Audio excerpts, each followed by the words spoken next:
আগামী ২৯শে নভেম্বর আসছে মাসিক শিবরাত্রি।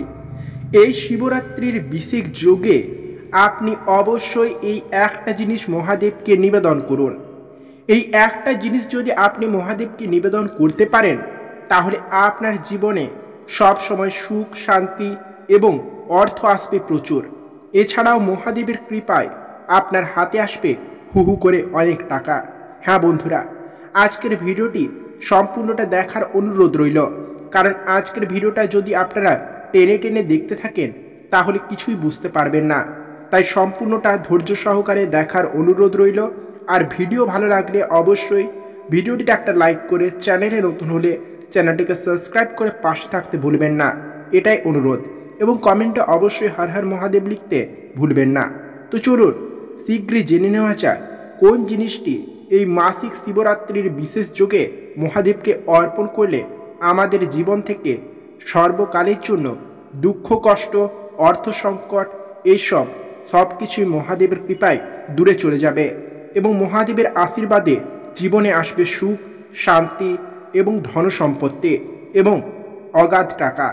তো চলুন বেশি কথা বাড়াবো না, সরাসরি চলে যাব আজকের মূল আলোচনায়। সরাসরি জেনে নেব কোন জিনিসটি দিয়ে মহাদেবকে অভিষেক করলে আমাদের জীবন থেকে সর্বকালের জন্য দুঃখ, কষ্ট খুব তাড়াতাড়ি চলে যাবে এবং হাতে আসবে প্রচুর টাকা।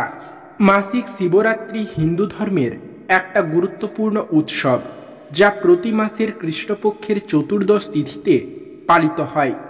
এই দিনে ভগবান শিবের পুজোর বিশেষ গুরুত্ব থাকে বলে মনে করা হয়।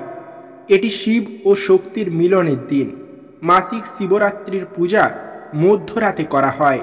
এমনটা বিশ্বাস করা হয় যে যারা তাদের বিবাহের সমস্যায় ভুগছেন, তারা যদি এই দিনে সত্যিকারের ভক্তি সহকারে ভগবান ভোলানাথের পুজো করেন, তবে তাদের বিবাহ সম্পর্কিত সমস্ত বাধা খুব নিমেষেই দূর হয়ে যাবে।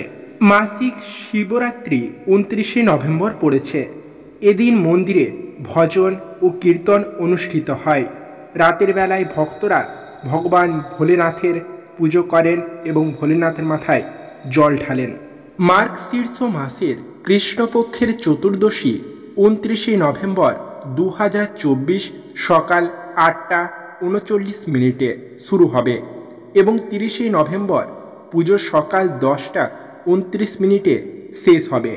এই ছিল মাসিক শিবরাত্রির বিশেষ দিনক্ষণ সম্পর্কে বেশ কিছু আলোচনা। এবার আমরা জানব কোন জিনিসটি এদিন মহাদেবকে অর্পণ করলে আমাদের সমস্ত মনস্কামনা পূর্ণ হবে। ধর্মশাস্ত্র অনুসারে বলা হয়েছে, দুধ দিয়ে শিবলিঙ্গের অভিষেক করলে সকল মনস্কামনা পূরণ হয়। এছাড়াও কুণ্ডলিতে যদি চন্দ্রের অবস্থান শক্তিশালী না থাকে, তাহলে এদিনে মহাদেবকে যদি দুধ অর্পণ করতে পারি, তাহলে এদিন চন্দ্রের সঙ্গে যুক্ত এবং এই দুধ চন্দ্রের অবস্থান শক্তিশালী করবে, কারণ শিব নিজে চন্দ্রকে ধারণ করেন।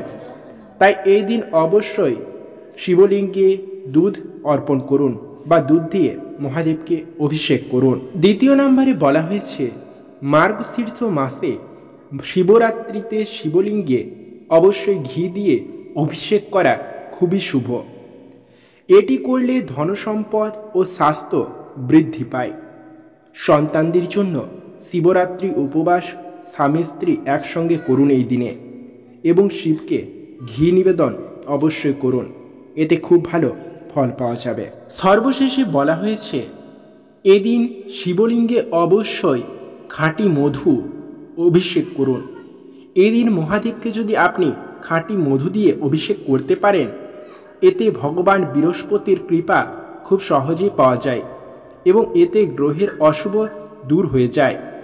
অশুভ দোষ যদি থাকে তাহলে সেটাও খুব ভালোভাবে দূর হয়ে যাবে এবং মহাদেবের কৃপায় আপনার কাছে আসবে প্রচুর টাকা।